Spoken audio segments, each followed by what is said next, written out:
right. Hi, everyone. Thanks for joining today. My name is Cynthia, and I'm with the learning team here at Terra.do. And I'm super excited to have Giorgio Mariano here. He's an investment and asset manager at EIT InnoEnergy. And Zach will be here shortly. Zach teaches a course with us on energy. And he will be here to sort of guide you through the Q&A. I just know he had a meeting that butted up against this, so he's not quite in the room yet. But Giorgio has a little bit of a presentation about and drawing on his experience from clean energy, and he'll discuss the key strategies for navigating global markets, investing in breakthrough technologies, and driving decarbonization initiatives through innovative energy solutions. So without further ado, I will hand it over to Giorgio, who can, do maybe a more in-depth. Oh, here's Zach. Let me get Zach on. And then I'll pass it on. I want to be able to introduce you guys all to Zach before we get started. And of course, he's having audio issues. Oh, Zach disappeared. All right, Giorgio, I'll just pass it over to you, and you can get going, and I'll have Zach introduce himself when you're done with your. Oh, sorry, I can hear. Yeah, sorry, I don't know what happened there. No worries, Zach. I was just coming from the Lemurs energy event. No problem. I was just going to pass it over to Giorgio. I did a brief introduction, but this is Zach. So Zach will be here to sort of, help out with moderation and Q&A and that going forward. That's perfect. So thank you very much. Thank you, Zach and all, for having me today. So I would propose, and Zach, feel free to tell me, so I can go through the slides, and then happy to either take questions during the slides or after that. So I'm open to anything. But yeah, so thanks very much again, and I'm very excited to be here today because I'm also a Terra fellow. I've done the climate change learning from action 2 to 3 years ago, and I must say that has been very transformative for me. At the same time, I was probably, I would expect, like most of you, also thinking about how to transition my career into climate. And I admit that the course was very helpful in really understanding the scale of the problem. And thinking while I was preparing the slides that I'm going to share shortly, I realized how much I've been doing in the last couple of years, since that course, and how much I've been learning. So today, my presentation is going to be, of course, talking about the challenges that clean energy transition is facing. But at the same time, I see that as my personal journey and how I've been going from the Giorgio that was before into how I became part of this clean energy transition. And so let me share my screen. And I think you guys can see my slide, correct? Yeah, it looks good. Okay, perfect.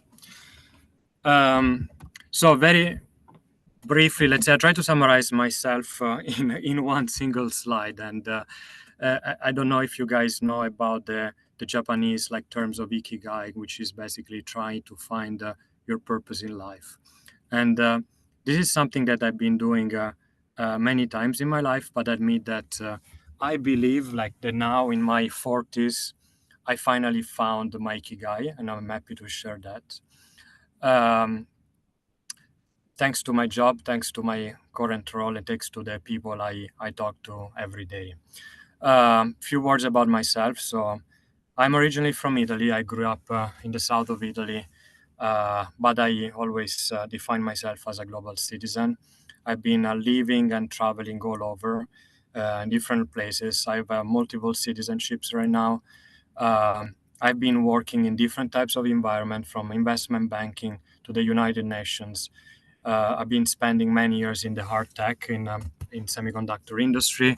I've been doing venture building. I've been, as I mentioned earlier, going through the Terra program. So I'm a fellow at the LFA. And right now I'm in venture capital in climate. I'm all this position at the EIT InnoEnergy. I'm an investment manager and also advising multiple companies in different climate areas, such as, for example, also in agriculture. And I at the EIT InnoEnergy, basically I lead a team here in Boston. We are actually based at Greentown Labs, which is the biggest clean tech incubator in North America. And I lead a team of investors and operators that has the objective to support the growth of multiple European and US like early stage climate tech companies, and at the same time also investing in top founders. It's very important as well. I love cooking and I love traveling. Really, these are like my best things like I can do in life. And of course, like I love and I live with my beautiful wife and daughter in Cambridge, Massachusetts, and I love spending time with them and my family and friends. Going back to my ikigai, so in a few words, like why I love what I'm doing, because it really summarizes like what I love, what I think I'm good at, what the world needs, and what I can be paid for. So I love solving global problems. I love working with global teams. I love nature and I want to fight to keep nature. I love geopolitics and science. At the same time, I also think I'm very good in connecting people, in mentoring people, connecting dots from a multidisciplinary environment. Let's say I'm not a scientist or I don't have a vertical know-how, but my power, let's say my firepower is like in horizontal learning. And then I like to plan things. I like to plan everything from a grocery store to really also like a business plans. And so I like to bring ideas and creating from 0 to 1 to 100. So all of this basically summarized in what I'm currently doing, basically helping companies commercializing like new technologies, like developing from scratch and then really commercializing these products, and also mentoring like top founders. And then we know why we're doing this. Of course, like we know what the world needs, so otherwise we wouldn't be here today. So I'm not going to spend too much on that. And we know that the problem is urgent, right? So we know that we need to solve this climate crisis.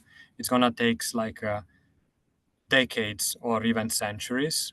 We know that it's going to impact us, our lives right now, but even more our children.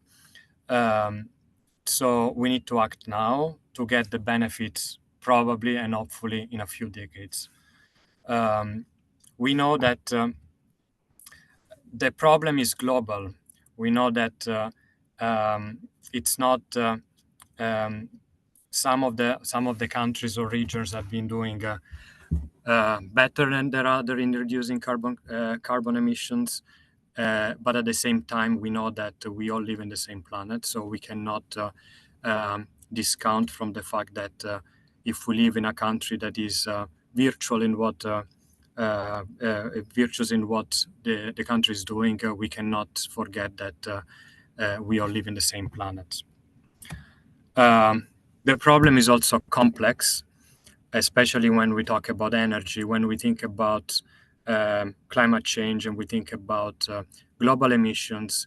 Sometimes like the common media can refer to few things like, of course, like we need an electric vehicles. Of course, we need to reduce like our energy use. But in the end of the day, the problem is much more complex than that. And in everything we do and the way society has been built since like industrial revolution, in everything we do, everything we use, there is like everything has an impact to our emissions. Here, like in this chart, like of course you can see what brings like most of the emissions, and of course energy, between energy use, energy transport, hard-to-abate sectors like production of iron and steel, cement. But you also see agriculture in what we eat and the way we produce our food.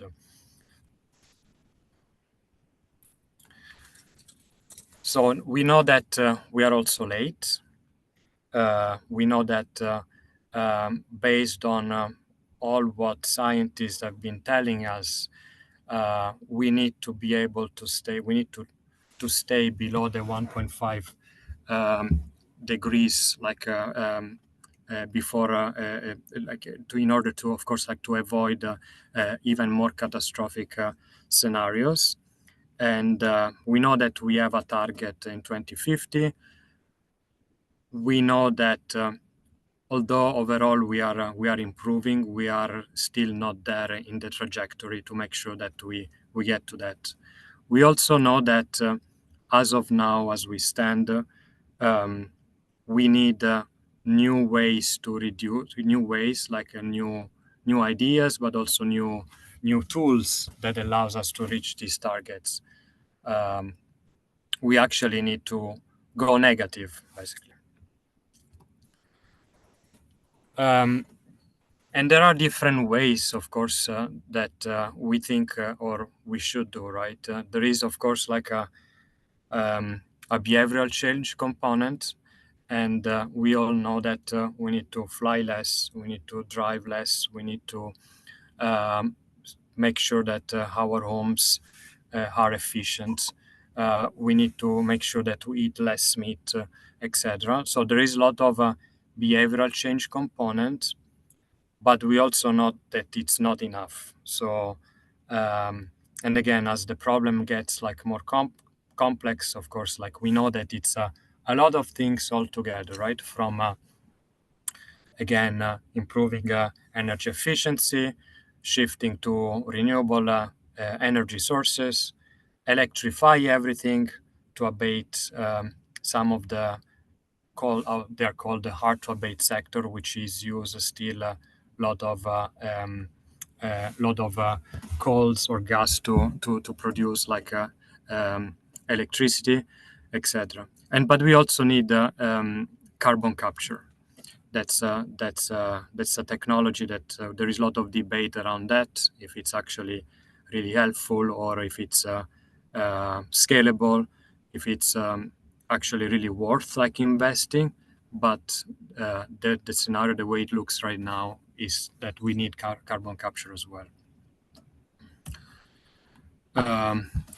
As you know, of course, like the governments and countries, like corporates, have been kind of putting in place pledges and policies towards like the 2050 targets, which is a great news. I mean, it's probably in the last few years or decade, we have seen somehow certain type of attention towards like or the importance to reaching certain targets. And so, of course, like there are certain type of CO2 large emitters like materials or energy sources like coal, gas, oil, where of course there is a lot of attention and there is already a lot of pledge towards like reduction. There are other areas where we know that we still are all around the world that are pretty invasive in what they do, like cement or iron, where the pledge is not that high, and we know that we need to do much more. And then, of course, like as you, we are all living in a turbulent world and more turbulent. We know that the world is also diverging in the way we think we want to address these problems. We know there are certain countries that also realistically benefited in the last centuries of, emitting like a CO2 for industrial purposes than now, like, for example, US or Europe, where now, of course, they're pledging and they're pushing towards like more cleaner solutions. There are others like that are, emerging economies that are growing fast, like China and India, which especially for China or Southeast Asia, also own like most of our the whole world global supply chain. So of course they are seeing emissions growing, and so there is like of course this diverging. There is like this divergence between countries in how and when really solving these problems. And again, this is not going in the right direction. So giving this scenario and explaining why I'm here and why I work in climate tech is because we need technology. Of course, technology won't be enough, but we need technology to solve the climate crisis. We need technologies to transition the way we have been using and producing the energy, considering that all the benefits that we get right now in our modern lifestyle that basically kick-started after the Industrial Revolution, everything is now questioned and everything needs to be transformed into a new sustainable way. It sounds like challenging, it sounds like overwhelming, but the reality is actually that it's an opportunity. We are going through basically a new industrial revolution, and which means that all of us should take part of it. All of us can play a role in it, and there are like a bunch of course, like opportunities for everyone to really play and thrive and really grow professionally as well. So there are, of course, like, and then what I'm showing here is the hype cycle, the hype curve, which is basically a way to represent technologies like in terms of their maturity, in terms of time to maturity, in terms of adoption. This is something that has been developed by Gartner, which is like a research group. And here it shows some of the technology that's, of course, like we are more familiar with, like wind, solar, electric vehicles. These are all technologies that actually already exist. They're scaling, they're growing, there is a market, and they're basically reached plateau, which means that now it's time to push to become mainstream, to get a mainstream adoption. That's a great news. There are many other technologies, like that just highlighting here some of them, like, I don't know, wave tidal power, which is, of course, really energy generated by waves by the ocean, or CCUS, which is like carbon capture, or SAFs, which is like basically some of the fuels that can be more sustainable for aviation or shipping or other types of heavy transportations. These are all technologies that exist, but not still scalable, or they are like going to be scalable very soon. So what I mean is that when we think about solving climate change through technology, we also need to think about that we have a lot of technologies already, but we also have some of the technologies that still don't exist or they're still very early stage in the labs. So this is like a big challenge, and that's what I'm actually working on. That's where I put all my effort in supporting early stage technologies to really go to market and to start like becoming like really adopted. And as I said, of course, like technologies are important, but not only technology, which means like science engineers, but we also need founders and industry operators that basically are able to transform these technologies into products, and then from products really to impact. I'm sharing here the portfolio companies of InnoEnergy, which is like the venture capital I work with, and to show you how we see things, and also how and also the scale about the challenges we are addressing, and also the the solutions we need to bring together in order to really solve these problems. And then as InnoEnergy, we are of course we don't have a specific focus in climate. Of course, like clean energy is like a big topic. So we really look at different types of areas and solutions, and we invest in so many different founders that really have potentially a good solution to bring to the market. From renewable energy to smart grids to buildings to everything referring to circular economy, which is like basically also recycling, battery recycling, sustainable fuels, etc. Of course, in order to do that, we need capital, a lot of capital. And the good news is that although there's been kind of a slowdown in venture capital and private capital in the last couple of years, climate actually has been doing pretty well. It's one of those areas where investors see private capital see the opportunity also to invest. And so overall has been kind of a steady increase, at least in terms of number of deals, maybe a bit less in terms of size, but number of deals has been always increasing. And then, I mean, they start like investors start seeing how diverse the space is. And so climate and solving climate change is not, of course, only investing in the batteries or in electric vehicles, but it's really like looking at different types of solutions. And so that's, again, a good trend to see and to be positive about. And we need a lot of capital, but we also need a lot of different risk appetites, because you don't need, so in order to raise and kickstart a company, a venture capital or equity, as we call it, equity capital is not enough. Or first of all, it's not the first capital that you need.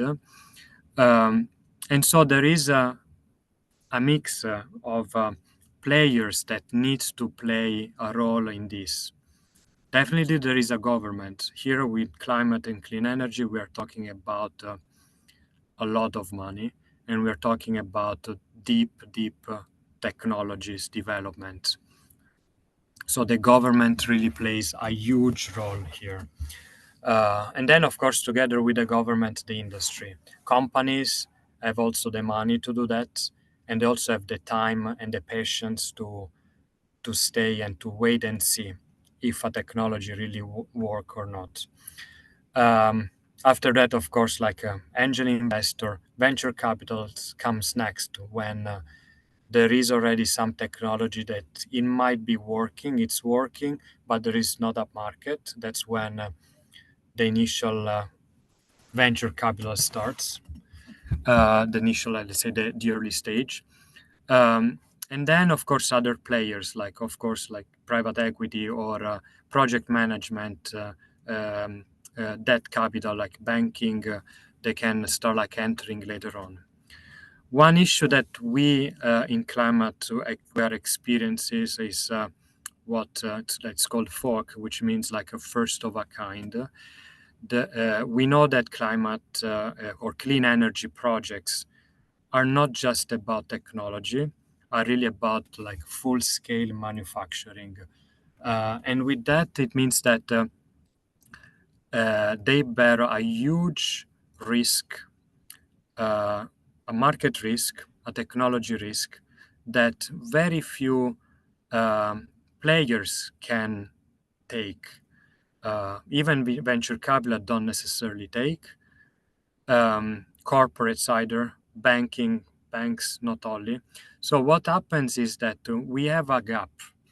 There is a gap at some point after companies raise like their initial money to grow, when they have already the first plant facility. So there is a gap in these companies, in like funding gap that we all need to address in order to really make sure that some of these like companies that are kind of tackling these like global problems really like have access to capital and to continue to grow. And as I said, we need a lot of capital. And as I said, the governments are playing a huge role. This is an example about the IRA and the Inflation Reduction Act, which is like been one of the best piece of legislation in the last few decades. And that's basically where the US government has put in place so many measures, like between grants and incentives, and tax cuts on different areas, which they sum around like $400 billion for the next 10 years. And really, as you can see, this touch like so many different areas, from of course like different types of renewable sources into the distribution of energy, into hydrogen, into conservation, etc. The government, as in this case, like the U.S. government, the Department of Energy, understands that that's not enough, because as I said before, you need different types of capital to grow what we are trying to grow. And so the government has put in place this to become basically a catalyst. So the US government is playing, and also other governments around the world are playing a kind of a catalytic role, which means they put the initial capital, the higher risk capital, where there is like extremely high technology risk, which no one wants to take, with the idea that of course this would encourage like different type of players later on, like venture capital, corporates, private equity, banks, etc., to enter at later stage and to complement that capital on later stage. That's the strategy. That's the way the DOE is thinking about. That's the way we think we can address some of these large manufacturing and of course like deployments of energy projects around the US and around the world.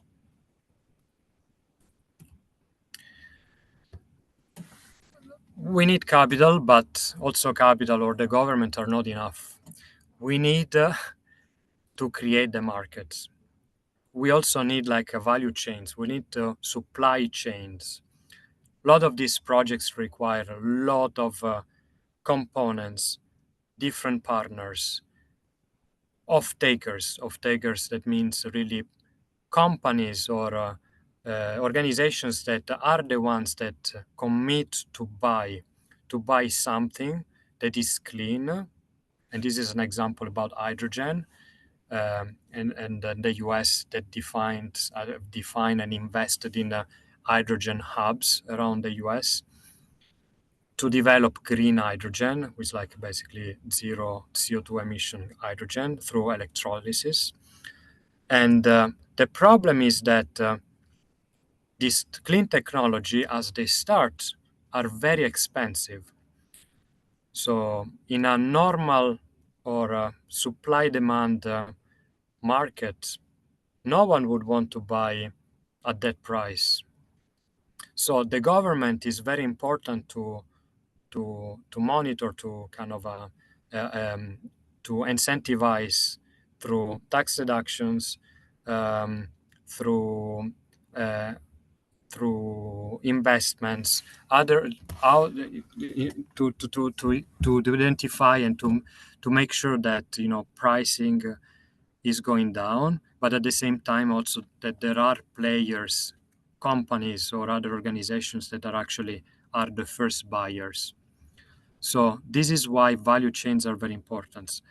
They are important because they allow us to create an ecosystem of organizations, partners, but also like early stage innovators that thrive in these ecosystems. Why? To basically like kind of encourage like the development of these new technology and markets. That was in the US. Giorgio, Yeah. Hey, Giorgio, real fast. I think there was a question. I saw Nathan had his hand raised on one of the two previous slides.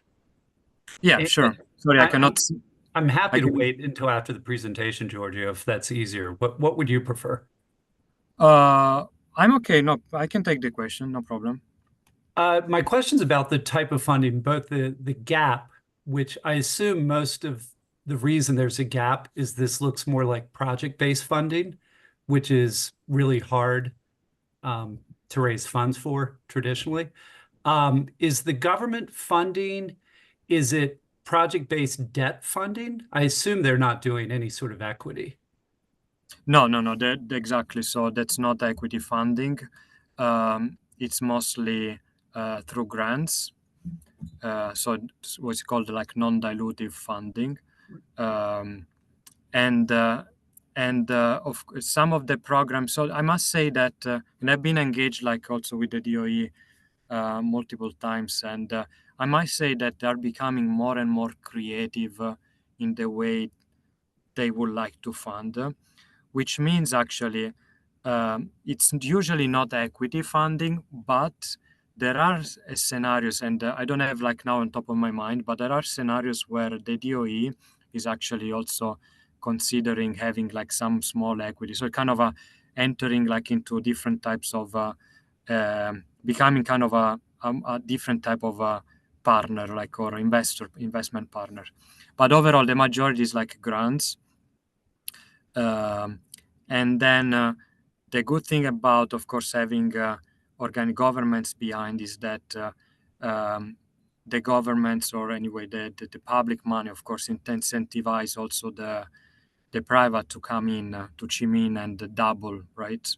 Right. Invest in the same. So as kind of, again, as I said, as this role of as a catalyst, right? So really, and so, but yeah, so but that's what I'm saying. This is mostly about on the early stage side. Although I mean, the money required also on the later stage are also like we're talking about different sizes. We're talking like in billions of dollars every time, even to build like gigafactories, and there is a gap. And but again, there are a lot of companies that they're going through that, but going through this phase. But it's a challenge for a lot of climate tech companies. Thank you. No problem. So yeah, I was talking about the US example on Hydrogen Hub. In Europe, we have a similar approach where there are, for example, they're called strategic value chains that are basically, their aim is really to secure a domestic European supply chains around batteries, around green hydrogen, around solar PV, etc. And that's actually would lead to a challenge, or like a topic that I will bring later on, which is what we see here. Of course, like these are all good news, I think, both from US, Europe.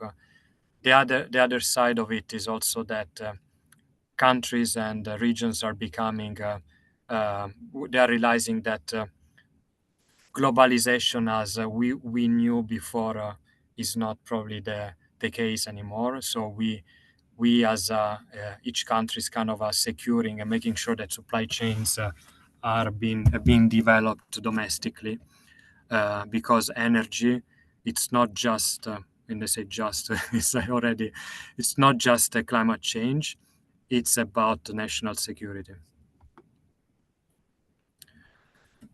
Let's talk about good news. So we know that we are a long way to go, but we know also that when technology make progress, when there is a market, when there is economic sense, we know that humanity can reach amazing things. And we know that through some of these examples. For example, solar energy is now one of the cheapest sources of energy we have. It wasn't the case even 10 years ago. and now it's like it's a commodity. So we have it available, and this is thanks to not only technology but also to scale, really how to scale a market. Same for batteries, and lithium batteries like also have been going through very, very competitive pricing. Pricing has been going like down for a decade now, but also the other side of this the good news. I mean, it's the good news in terms of price. It is actually enabled rates also the growth of the markets, and basically the market has in electric vehicle battery has been really quadrupled in the last 3 years. So and this is not only about cars, it's also about buses, it's all about like heavy trucks, etc.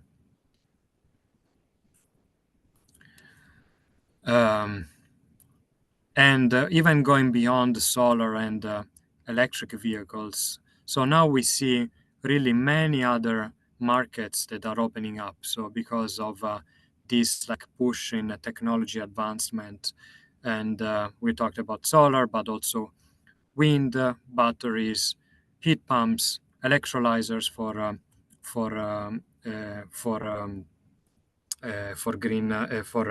green hydrogen. These are all technologies that have been actually some of them pretty old technologies, but have been kind of improving, and so brought to scale, and we see that like coming and growing finally. These are the good news. There are lots of challenges as well, because in let's say in an energy we know how to produce energy, but then energy needs to be distributed, and this is actually one of the biggest challenges that the US in particular, because of its old and very fragmented grid, but also Europe and then other parts of the world like are facing. We in order to scale the markets and bring these technologies to fruition, we need transmission. We need to transmit this clean energy all around. And so far, the electric grid is not enough, and it's not up to date in order to new challenges that clean energy brings. So we know that by 2035 is like we need to at least double. Basically, we have a decade to double the transmission in order to make sure that we are actually up to speed with all the deployment of all the energy produced by the clean sources, right? And so here, like this chart, I love this chart because it really shows. And by the way, I love New York Times always have amazing charts and very nice like visualizations. And this is like one of those where it shows really how really where we are today and where actually we are heading towards. And as you see, the more we develop wind and solar projects, the more we need an updated electric grid, more connected, and also more capable to transport like more gigawatts, but at the same time also different type of technologies, software and hardware technologies that allows to the grid to really handle challenges like about the clean energy sources, like for example the fact that clean energy like solar and winds, for example, are not stable sources of technologies. Like they have like a peak, they're kind of a volatile based on, of course, like on the wind, on the solar availability. And so there are like different types of ways to complement the grid with technologies like, for example, battery and storage or others to really make sure that there is like a good transmission. So we have problems like grid. We have other problems which are, as I mentioned a couple of times earlier on, because clean energy is also a geopolitical issue. It's not just about solving climate change. It's also national security, and also it's about securing raw materials and making sure to build domestically manufacturing processes that would bring these technologies to fruition. And this is actually really changing the overall balance of powers. The reality is that, and I'm sitting here like in Boston in North America, as we think, and of course as growing the US capabilities and technologies, but sometimes we actually forget that we are very well behind countries like China, for example, which are been deploying a massive amount of clean energies, which is a good and great news. But at the same time, as own, let's say, or really has the know-how and the capabilities to really refining a lot of different type of different type of let's say raw materials that are needed for the battery industries, and at the same time have really like basically almost a monopoly on certain type of technologies, like and the manufacturing process that are really needed for this like clean energy revolution, such as like modules in solars, like lithium, like battery cells, etc. Again, it's a challenge, also given considering how geopolitical turmoil has been kind of evolving in the last few years. And if we really want to be address, of course, like our like industries in the US or Europe, of course, like this is something to consider. I still see personally not a real answer from key operators, players, both at governments or industry. We all know that there is a gap here. And even if like policies, for example, even IRA or the Green Deal in Europe have been developed really to incentivize a domestic market, the reality is that most of these technologies and processes and refined materials don't come, they're not domestic. And at the same time, we cannot build a domestic industry without these materials. And just like kind of to finalize my presentation, I just wanted to bring this up as well, because we know that clean energy is a priority, and along in clean energy, everything related to climate. Well, at least I think it's the number one priority, what keeps me awake at night. I hope that does for you all as well. The reality is that looking at venture capital, looking at technology in general, I mean, there are still many hypes around. An example is AI. I mean, it's like really every day looking at the news and reading about how generative AI can potentially, solve human diseases, how generative AI can really bring happiness, etc. Of course, now I'm exaggerating, but there are definitely a lot of opportunities to explore through generative AI and in general AI, especially in some of the applications that we see in clean tech. For example, the grid is one of an example where, for sure, like AI could be able to solve a lot of problems. The reality is that the AI right now is also consuming a lot of energy. It's basically, I think, and I don't remember. I was reading this article exactly, and it says probably around the size of in the next couple of years, we see like another Japan in terms of really consumption, in terms of data center and AI, just to generate whatever intelligence we want to generate. And so there is definitely a potential here, but there is also a lot of distractions, and especially VCs, they tend to really follow hypes, and everyone gets fools. I'm myself like in premise, and so I can also say that everyone is basically uh, um, can be fooled by whatever is happening around AI. My point is that right now, of course, like if we want to solve the climate crisis, we need to be focused, and that's my perspective, of course. So of course, as I said, there are a lot of good progress, and it's definitely an exciting environment to work with. Because, as I said, and that's like where my journey basically has been developing.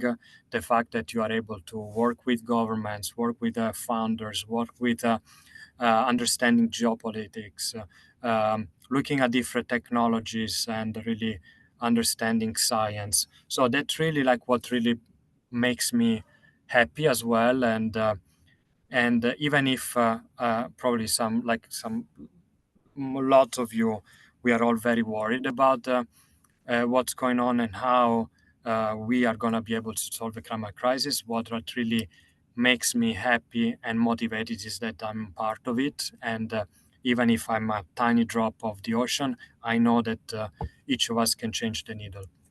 And here it's showing really we have done a lot, but even to 2030 or 2040, we still need to double or triple what we are doing in order to really make sense or in solving at least a part of the problem that we have created in the last 200 years. I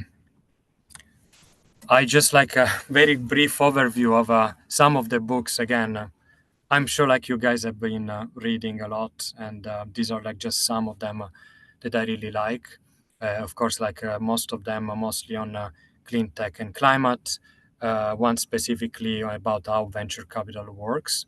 Of course, like it brings example from tech, like from Apple, Google, etc. But there are a lot of things that can be applied to what we are doing right now in clean energy. And then, of course, if you like to run, or if you have to commute for long hours, podcasts are amazing. So these are like some of them that I really enjoy listening to. And with that, thank you very much. So please reach out. I really like to talk to everyone and to really also mentor and sharing my experiences. So please reach out. Please add me on LinkedIn. You can see the link here.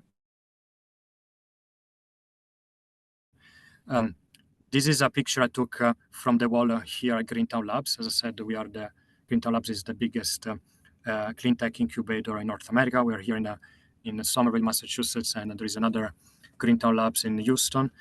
And this is like the stairs I walk through every day, and that's something to remind us all, of course, that we should all work together in solving the climate crisis. Thank you very much.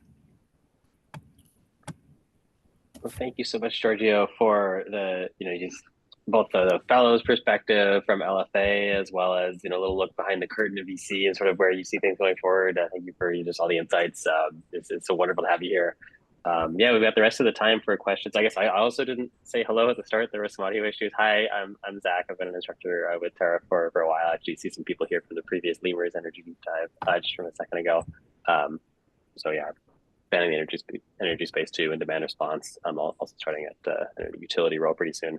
But yeah, I mean, thank you, Giorgio. This is wonderful. It looks like there's already a question here from Trixian, it looks like, who also says thank you there. And you were talking, Giorgio, about just I guess this current sort of massive arc of investment in the whole variety of different clean energy technologies. And so the question here was, what is similar or dissimilar in this sort of current round or this current sort of wave of funding from previous experiences of systemic innovation, transformation, and adoption of a new norm? So like maybe do you see parallels or differences between this versus like healthcare or information tech or transportation systems in the way that investments are happening? I think that's Trixian's question there.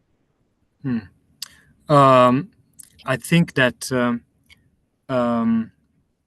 I mean, the good news is that, so I don't know how many of you have heard about climate tech 1.0, climate tech 2.0 or something like that. So we usually refer that to climate tech 1.0 was, 10 years ago when, of course, there was like a huge an initial investment into some of the technologies like, solar and or other type of technologies.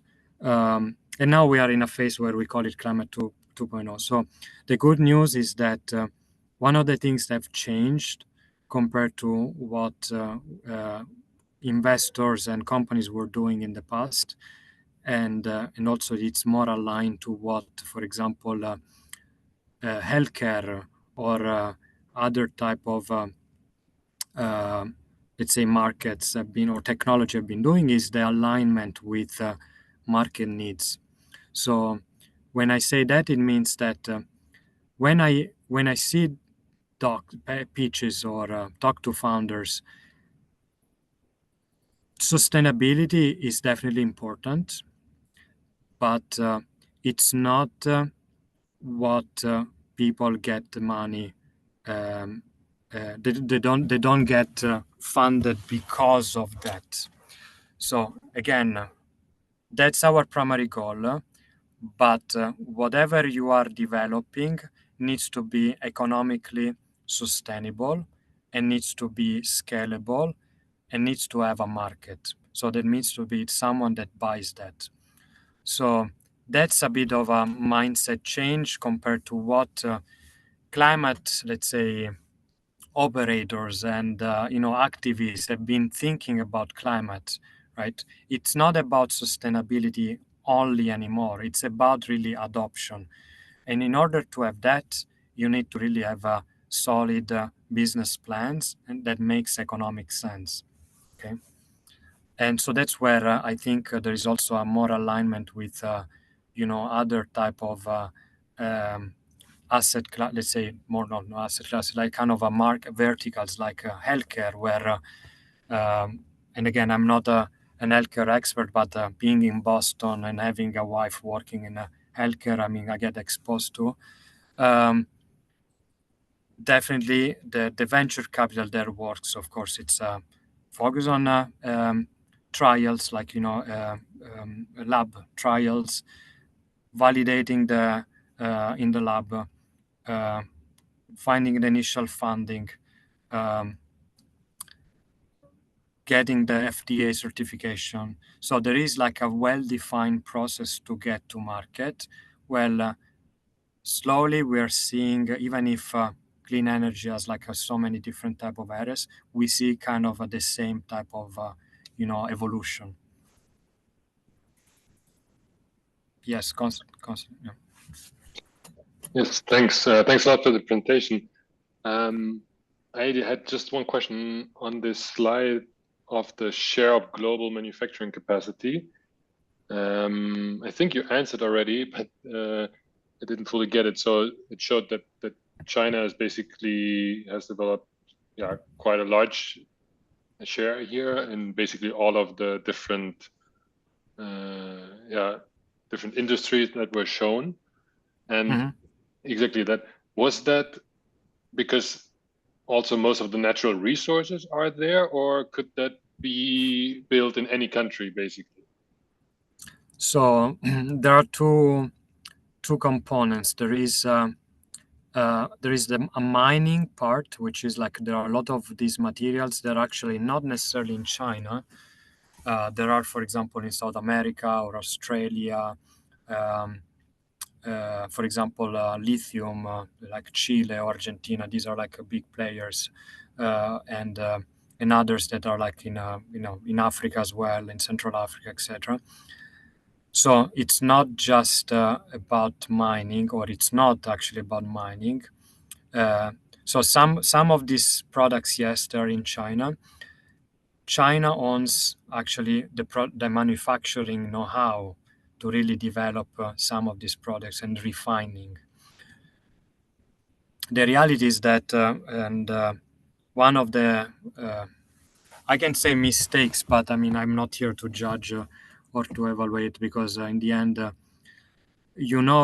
last, 30 years, probably, of course, like some of the countries, like, the Western world, of course, has been also offshore a lot of manufacturing it's just like a way of we have kind of redesigned the economies, and so China now has a lot of firepower in terms of really knowing and actually deploying these technologies we don't have anymore in the US or Europe. An example is, for example, in steel or aluminum. These are all materials that we need to really for everything, when we use in everything. These are like a very, very high CO2 emitters. Steel has like 2 to 3% of global emissions. Sorry, aluminum, steel 6 to 7%. And we need for everything. China owns like basically most of the market. Only in the US only, there are probably 4 active manufacturers of steel left. Europe has like a few more. And so now one of the discussions we are having is how to produce green steel. And there are like companies, like I mentioned one in Europe, it's called H2 Green Steel, for example, out of Sweden. This is doing an amazing job. And so how to decarbonize steel. The reality is like for Europe and US, it's really rebuilding an industry that it's not there anymore, right? On the opposite side, China is still kind of a heavy manufacturer there, and they're not doing it in the cleanest way. They're still using, of course, coal and to really produce steel. So if we want to solve these problems, like we need to understand how to rebuild the whole supply chain in-house, and also how to build an entire industry. Thanks.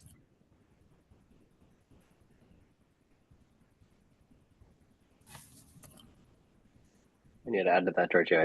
I think in a space, just thinking about your comparison, say energy versus the vertical of healthcare, for example, I just think it's fascinating how many positive feedback loops there are, and how many different feedback loops there are within energy. When you're looking at, say, electrifying a steel furnace and seeing how that can then interact with the grid through demand response, or when you're looking at, say, home storage and batteries. I think now a lot of residential solar places, are saying that solar cell storage, there's huge increases in adoption rates. It's not just anything in isolation. So I appreciate you, calling that out.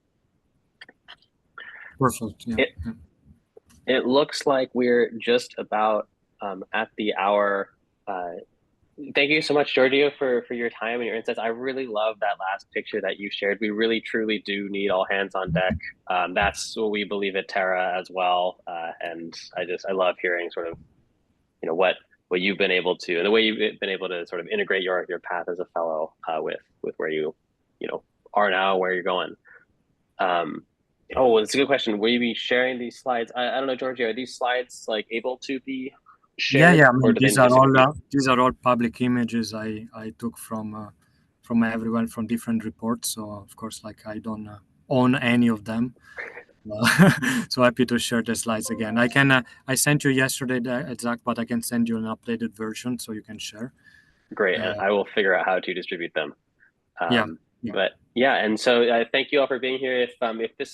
If this area is of interest, of course, Terra does run the Learning for Action course, which Giorgio was a fellow for. That start every 6 weeks. If energy specifically is of interest, sort of the investment and the incentive structures are a big part of the energy course that I'll actually be running starting in a couple weeks. That's 4 weeks long. So check those out on the Terra.do website. And thank you so much for your time, everyone. Giorgio, it's been a pleasure hearing from you. Thank you very much to everyone. It was a pleasure, and I really enjoyed that. Awesome. Thanks all. Thank you. Bye-bye. Thank you.